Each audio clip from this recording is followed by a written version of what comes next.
wajahmu cemberut banget. Kesel kali Put, bukuku di asrama hilang. Besok mau ulangan lagi, apa aku pakai ulangan, gak ada buku. Kamu salah naruh Mbak Nah. Gak mungkin aku salah naruh, pasti temanku yang ngambil. Ada apa nih sore-sore kok serius banget? Biasa, Indah kehilangan buku di asrama. Aduh, jangan dipikirin. Gimana kalau kita belajar bareng aja? Wah, ide yang bagus banget tuh. Boleh. Stop. Jangan dulu deh. Aku punya kabar nih. Kabar apaan nih? Jadi waktu kemarin itu bibi aku sakit tahu, terus dirawat inap di rumah sakit. Sakit apaan sih sampai rawat inap di rumah sakit? Jadi bibi aku itu gagal ginjal dan membutuhkan transfusi darah segera waktu itu. Aku sempat bingung gimana nyari darah buat bibi aku karena golongan darah bibi aku itu tergolong langka, jadi agak susah gitu loh nyarinya.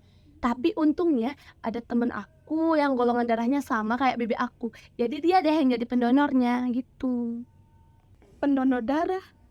Donor darah? Iya, jadi temenku itu donorin darahnya buat bibi aku, kayak sumbangin darahnya secara sukarela gitu loh. Apa sih itu donor darah? Donor darah merupakan kegiatan pengambilan darah seseorang yang dilakukan oleh petugas medis secara sukarela. Kemudian darah tersebut disimpan di bank darah yang dipergunakan untuk proses transfusi darah. Dari hal tersebut, bahwasannya kegiatan donor darah memiliki segudang manfaat untuk orang lain menyelamatkan kesehatan orang lain. Namun manfaat donor darah tidak hanya dirasakan oleh orang lain saja.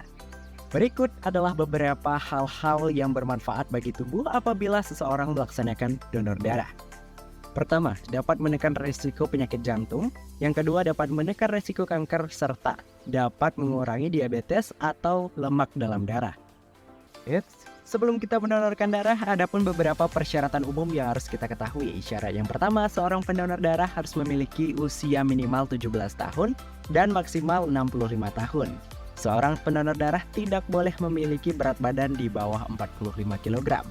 Tekanan darah sang pendonor harus berkisar antara 100-140 sistolik dan 70-100 diastolik.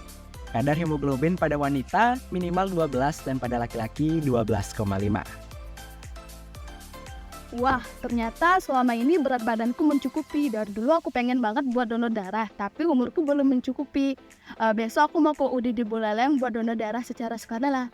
Mantap, boleh banget tuh. Nah, semoga tentang persyaratan yang tadi udah jelaskan bisa kamu pahami dan kamu bisa mendonorkan darah untuk membantu banyak orang di luar sana.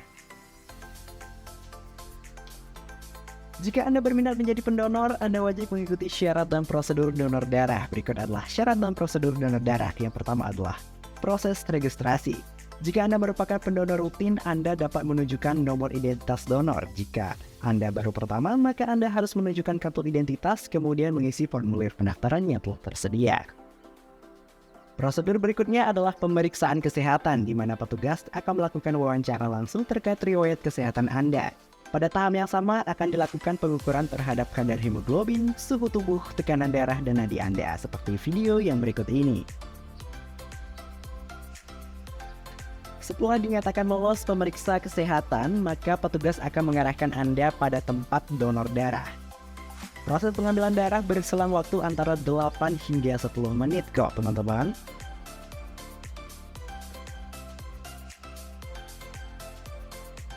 Sebagai pendonor, kemungkinan akan sedikit merasa efek samping berupa pusing ataupun sakit perut.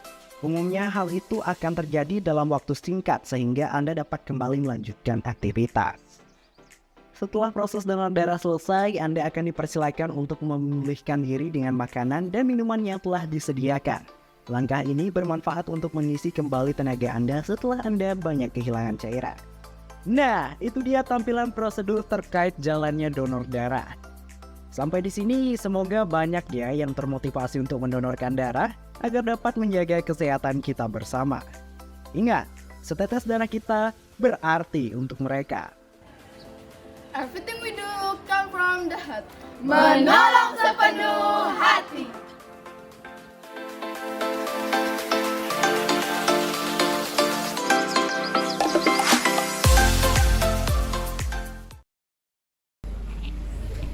Ya, Untuk video nomor undi 14 ini dari kesesuaian topik yang diambil, materinya juga saya menarik sekali di sini. Kemudian dari konsep kreativitas yang lain, gestur, alur ini luar biasa.